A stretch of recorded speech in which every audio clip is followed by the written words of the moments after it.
بات کچھ بھی نہ ہو اس کو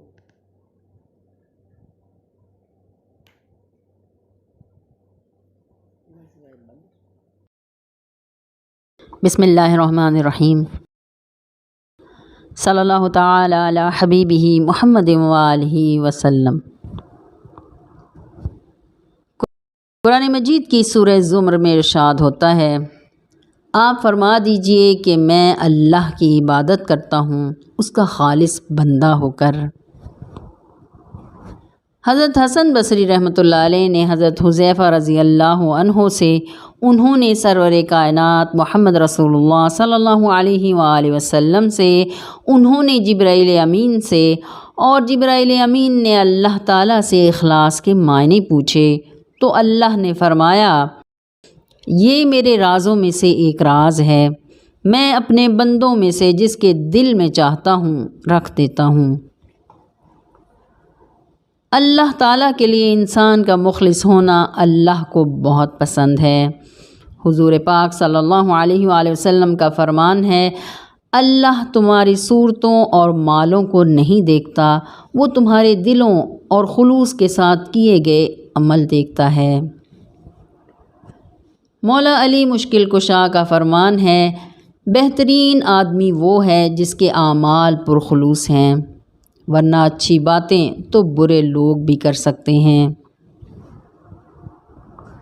سائیں فضل شاہ المعروف نور والے بابا جی صاحب فرماتے ہیں کہ پاکستانی قوم دنیا کی خوش قسمت ترین قوموں میں سے ہے، جس کو نہایت نیک، نہایت شفاف، نہایت ذہین، نہایت بڑا سائنسدان، بہترین دوسری زبان جاننے والا، نہایت اعلیٰ درجے کا وکیل، قائد اعظم محمد علی جناح کی صورت میں اللہ تعالیٰ نے عطا کیا۔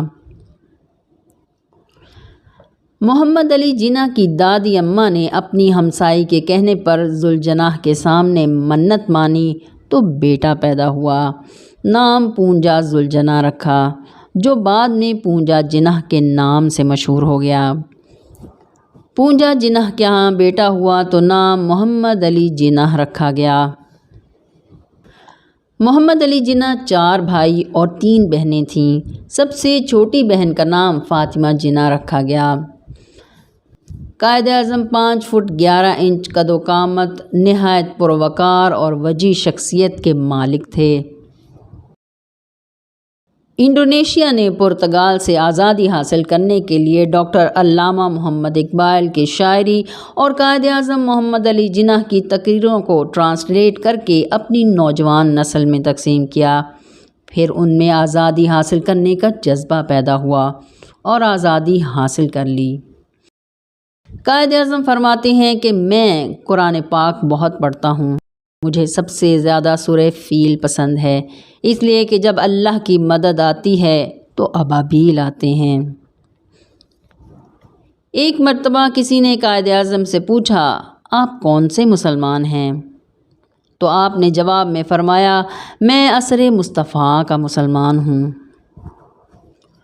روحانی بزرگ خواجہ شمس الدین سیالوی اپنے اقتصابات میں لکھتے ہیں کہ میں ایک مرتبہ حج کرنے گیا تو میدان عرفات میں بچشم خود دیکھا کہ نبی کریم صلی اللہ علیہ وآلہ وسلم کے دست مبارک میں علم ہے۔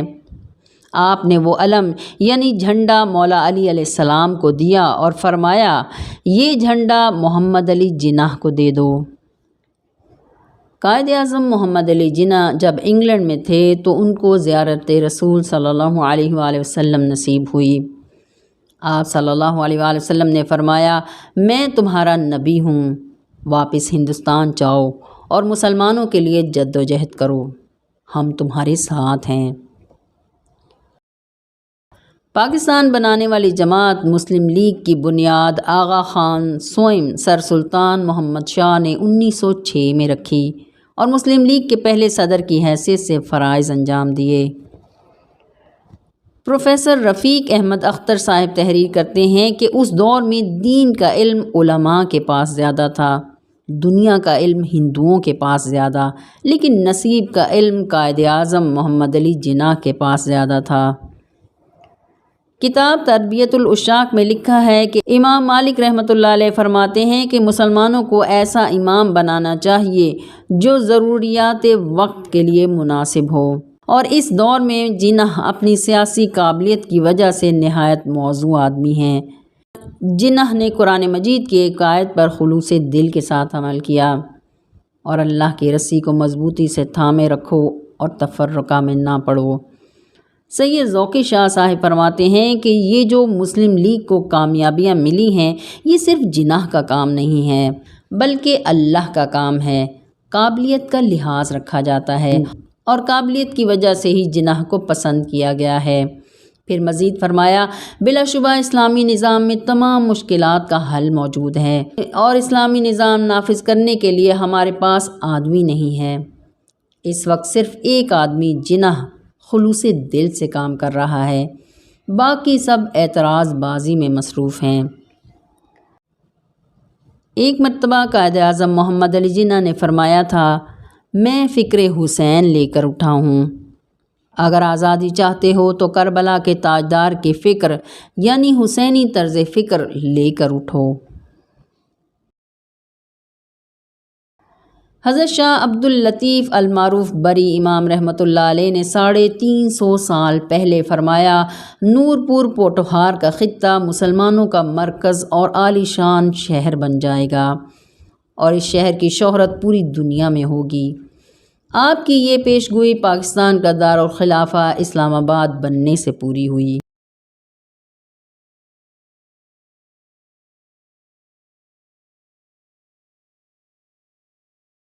1943 میں قائد اعظم محمد علی جناح پر قاتلانہ حملہ ہوا تو حضرت پیر سید جماعت علی شاہ نے ایک مشفقانہ خط قائد اعظم کے نام روانہ کیا، جس میں تحریر تھا، اگر آپ اس میدان میں ثابت قدم رہے تو میں آپ کی ہر میدان میں پوری مدد کروں گا۔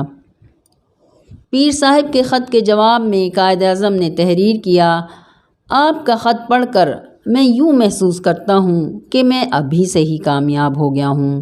میں وعدہ کرتا ہوں کہ انشاءاللہ میں اپنے مقاصد سے پیچھے نہیں ہٹوں گا۔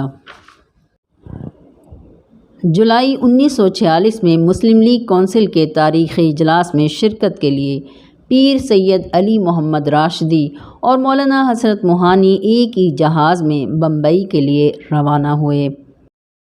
دوران سفر مولانا نے پیر راشدی سے کہا، سنیے، پاکستان تو مل جائے گا، اب آئندہ کی فکر کرنی چاہیے۔ پیر راشدی صاحب نے کہا، آپ کو کیسے یقین ہے؟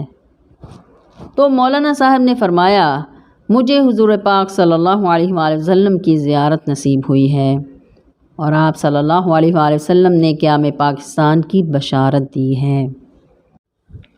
مولانا اشرف علی تھانوی رحمۃ اللہ علیہ فرماتے ہیں کہ میں نے عالم معاملہ میں دیکھا کہ اللہ تعالیٰ کے رسول صلی اللہ علیہ وآلہ وسلم فرما رہے ہیں، محمد علی جناح سے ہمیں بڑا کام لینا ہے۔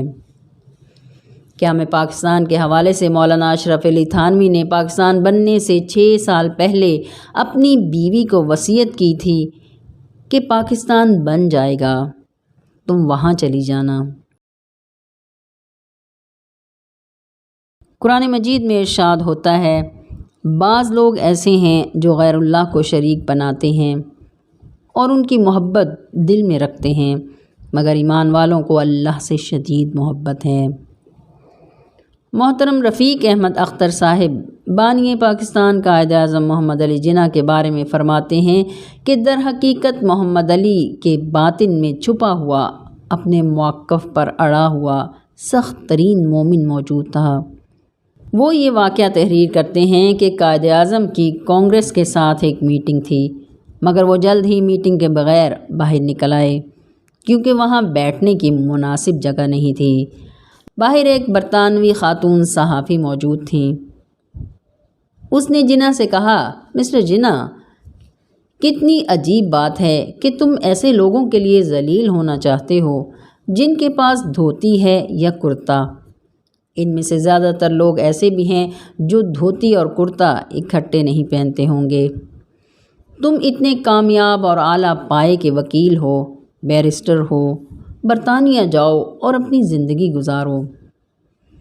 خاتون صحافی کہتی ہیں کہ میری بات سن کر جناح رک گئے، اپنی جیب سے سگار نکالا اور اسے جلا کر ایک لمبا کش لیا اور پھر مجھے کہا، دیکھو میں نے ایک دن مرنا ہے اور جب میں مروں گا تو مجھے یقین ہے اس بات کا کہ میں اپنے خدا سے ملوں گا۔ جب میں خدا سے ملوں تو میری بڑی خواہش ہے کہ خدا مجھ سے ہاتھ ملائے اور مجھ سے کہے، ویل ڈن مسٹر جناح۔ 1945 میں ہونے والے اجلاس سے محمد علی جناح باہر آئے تو آپ سے پوچھا گیا، جناح صاحب پاکستان بن جائے گا کیا؟ تو آپ نے جواب دیا، بن چکا ہے۔ پاکستان مرضی مولا ہے اور مرضی مولا ہو کر رہتی ہے۔ آخرکار 14 اگست 1947 کو پاکستان دنیا کے نقشے پر ظاہر ہو گیا۔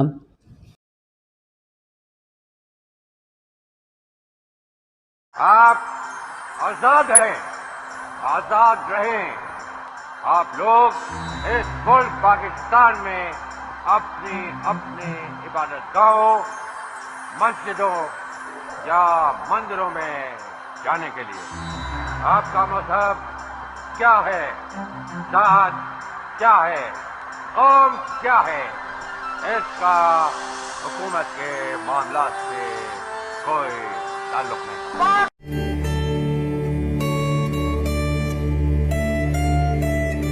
قیام پاکستان کے بعد مولانا شبیر احمد عثمانی مبارکباد دینے قائد اعظم کے ہاں گئے اور کہا، کامیابی مبارک ہو۔ آج میں بھی قائد اعظم زندہ باد کہتا ہوں۔ یہ سن کر قائد نے جواب دیا، نہیں مولانا صاحب، میری کیا حقیقت ہے، میں کیا چیز ہوں؟ اور اپنی دائیں ہاتھ کی شہادت کی انگلی اٹھاتے ہوئے کہا، پاکستان تو اللہ کی عنایت سے بنا ہے۔ خان آف کلات کو حضور پاک صلی اللہ علیہ وآلہ وسلم کی زیارت نصیب ہوئی تو آپ صلی اللہ علیہ وآلہ وسلم نے فرمایا، پاکستان کے ساتھ شامل ہو جاؤ۔ قائد اعظم محمد علی جناح اصول پسند اور وعدے کے پابند رہنما تھے۔ کسی نے ایک مرتبہ ان سے کہا، فلاں شخص بہت بڑا مقرر ہے، یہ ہمارا بہت کام کر سکتا ہے، اس کی فیس 100 روپے ہے، اسے ہائر کر لیں۔ تو قائد نے فرمایا، نہیں، کل اسے کوئی 125 روپے دے گا تو یہ وہاں چلا جائے گا۔ انتخابات میں ایک مخالف مسلمان امیدوار کھڑا ہو گیا اور اندازہ لگا لیا کہ میں مسلم لیگ کے امیدوار کے مقابلے میں ہار جاؤں گا اور میری ضمانت ضبط ہو جائے گی۔ قائد کو پیغام بھجوایا کہ آپ مہربانی فرما کر مجھے 100 روپے دے دیں، میں پہلے ہی دستبردار ہو جاؤں گا۔ قائد نے فرمایا، میں یہ بددیانتی ہرگز نہیں کر سکتا۔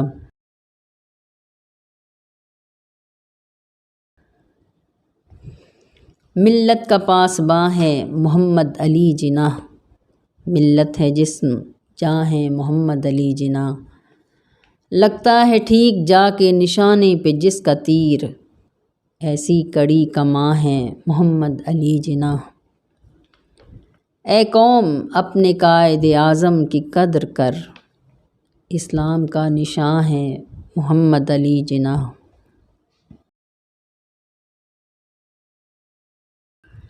ایک بہت بڑی دینی تنظیم کو اس وقت کانگریس 40,000 روپے سالانہ وظیفہ دیتی تھی۔ اس کے سربراہ نے پیغام بھجوایا کہ یہ رقم آپ ہمیں دیں تو ہم آپ کے ساتھ ہو جائیں گے۔ قائد نے فرمایا، ہرگز نہیں، کل کو کوئی ان کو 50,000 دے گا تو یہ اس کا ساتھ دیں گے۔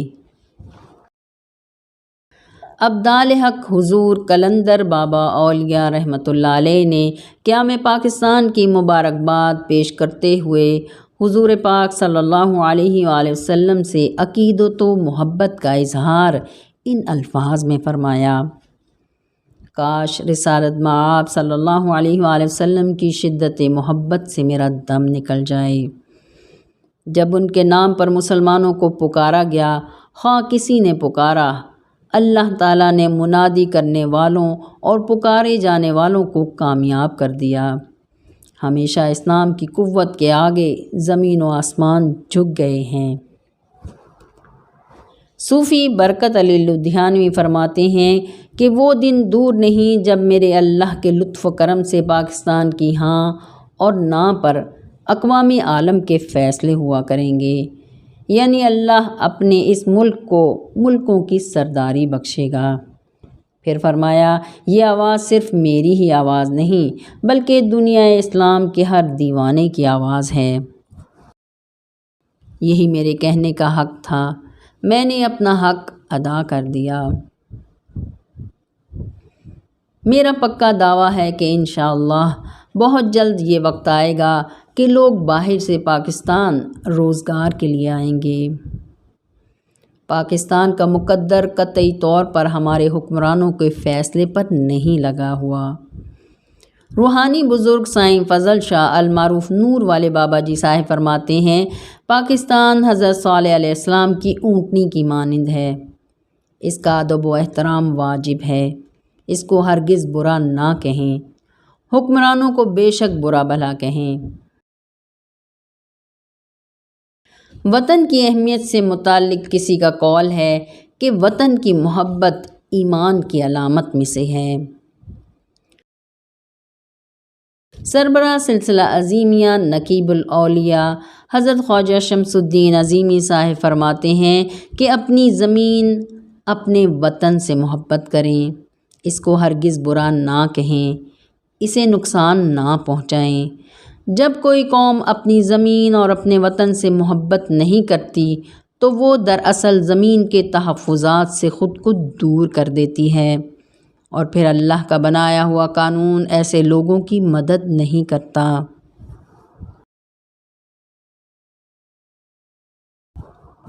خدا کرے میری ارض پاک پر اترے، خدا کرے میری ارض پاک پر اترے، وہ فصل گل جسے اندیشہ زوال نہ ہو۔ یہاں جو پھول کھلے وہ کھلا رہے صدیوں، یہاں خزاں کو گزرنے کی بھی مجال نہ ہو۔